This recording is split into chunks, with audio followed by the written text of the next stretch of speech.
नमस्कार। प्रतिध्वनि में आपका स्वागत है। मैं हूं रमन कुमार।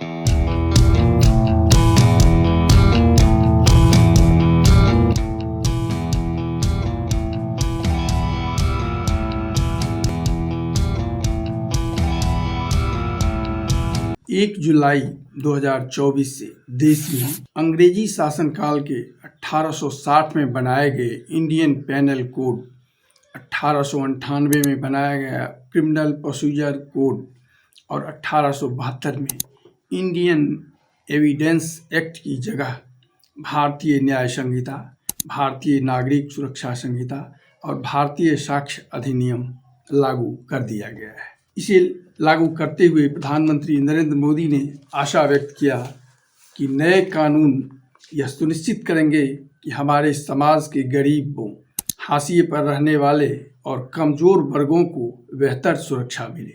साथ ही संगठित अपराध, आतंकवाद एवं अन्य कई अपराधों के खिलाफ कड़ी कार्रवाई करने में ये सहायक होंगे, जो देश की प्रगति की दिशा में हमारे शांतिपूर्ण यात्रा को कमज़ोर कर रहे हैं।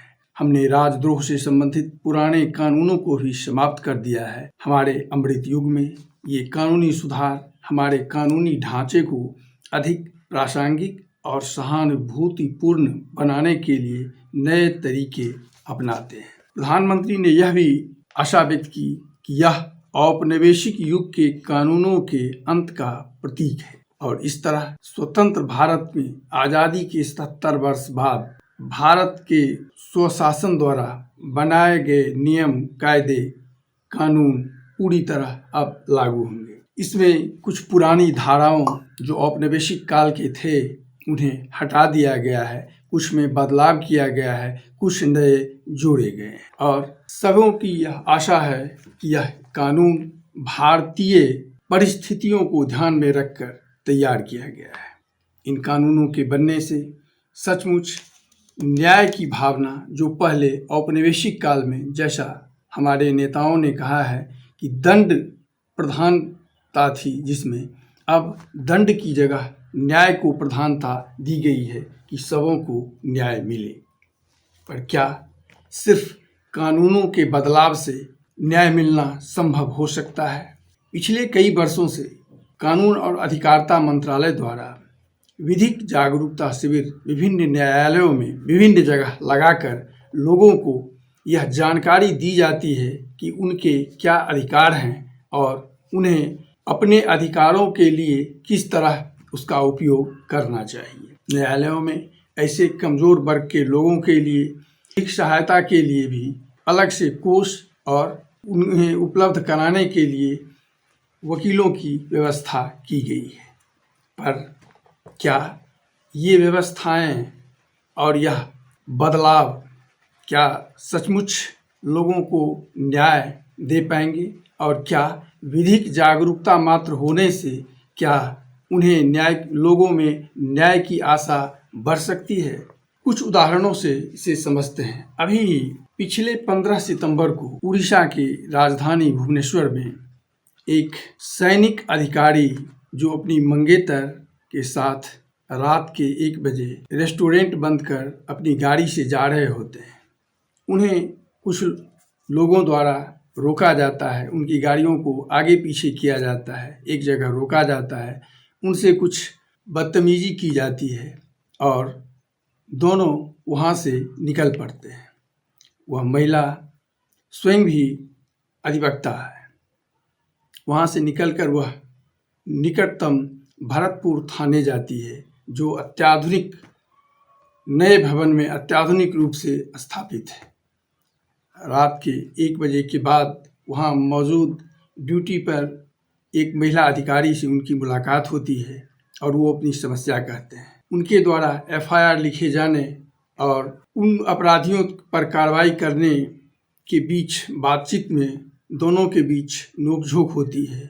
फिर पुलिस के कुछ अन्य अधिकारी भी आ जाते हैं और फिर दोनों के साथ बदतमीजी होती है।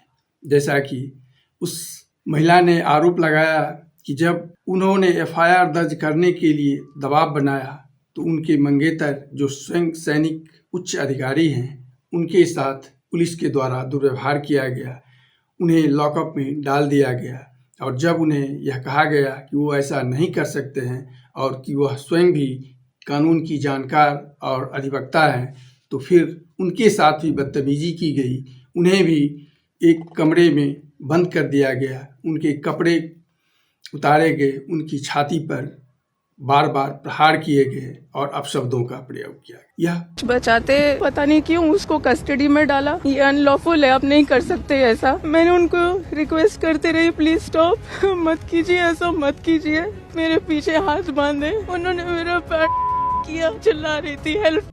और यह लगभग सुबह तक ऐसा होता रहा। जैसा उन्होंने अपनी प्रेस कॉन्फ्रेंस में बताया है, ऐसी स्थिति में यह एक उच्च सैनिक का उच्च अधिकारी और वह महिला जो कानून की जो अधिवक्ता होने का दावा करती है, स्वयं कानून की जानकार है, यदि उसके साथ इस तरह का व्यवहार किया जा सकता है।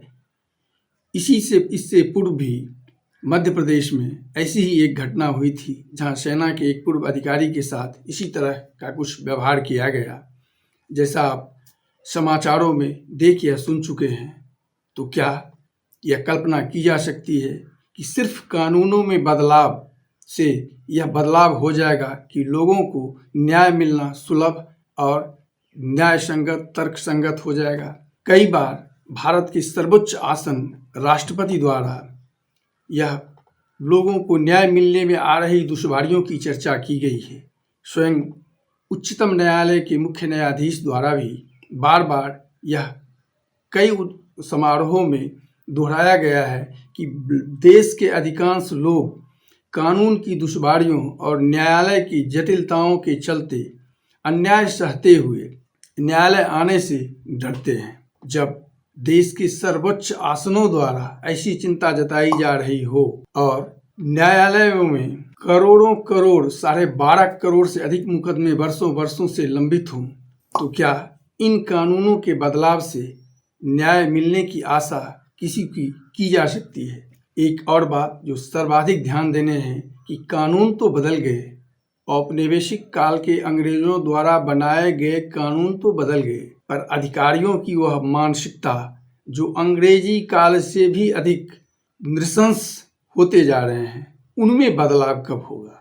और क्या उन बदलावों के बिना भारत के किसी व्यक्ति द्वारा न्याय की आशा की जा सकती है? सोचा जा सकता है कि एक सेना का उच्च अधिकारी और स्वयं को अधिवक्ता होने का दावा करने वाली वो महिला जो स्वयं एक रिटायर्ड ब्रिगेडियर सेना के उच्च अधिकारी की बेटी भी हैं, यानी वह औसत भारतीयों से उच्च स्तर के दर्जे की मानसिक और संभ्रांत परिवार से आती हैं। यदि उनके साथ पुलिस के अधिकारी इस तरह का व्यवहार कर सकते हैं, तो क्या कोई आम भारतीय न्याय की आशा कर सकता है? यदि ऐसा नहीं है तो फिर इन कानूनों में बदलाव और जिसे औपनिवेशिक युग के समाप्ति की बात कही गई है, क्या वह औपनिवेशिक युग की समाप्ति हो पाएगी? इन सवालों के जवाब कौन देगा? अभी जहाँ तक इन अधिकारियों पर भुवनेश्वर की इस घटना के बाद की बात है, अधिकारियों को निलंबित कर दिया गया है। पर क्या चंद दिनों के निलंबन और फिर उसके बाद उन्हें पुनः किसी अन्य थाने में पहुंचा दिया जाना इसी तरह अधिकारी के पद पर, और फिर वह किसी अन्य के साथ ऐसा करेंगे? इन निलंबनों से क्या यह निलंबन अपराध है? क्या यह दंड है? अगर ऐसा नहीं है तो बिना अधिकारियों की मानसिकता में बदलाव के इन कानूनों का भारत के आम लोगों को तो शायद लाभ मिलने वाला नहीं है। और यदि ऐसा नहीं होता है तो वह औपनिवेशिक काल क्या और यह अपना शासन स्वशासन क्या, जब दोनों में लोगों को इसी तरह अन्याय सहते हुए पिसते हुए रहना है? तो क्या ऐसा नहीं है? सोचिएगा जरूर। आखिर यह मानसिकता कब बदलेगी? जब तक अधिकारियों की मानसिकता नहीं बदलती, क्या ऐसा बदलाव न्याय मिलने की आशा संभव है? सोचिएगा जरूर। चैनल अच्छा लगे तो इसे सब्सक्राइब, लाइक और अपनी प्रतिक्रिया देने का कष्ट करेंगे। धन्यवाद, नमस्कार, मिलते हैं फिर अगले अंक में।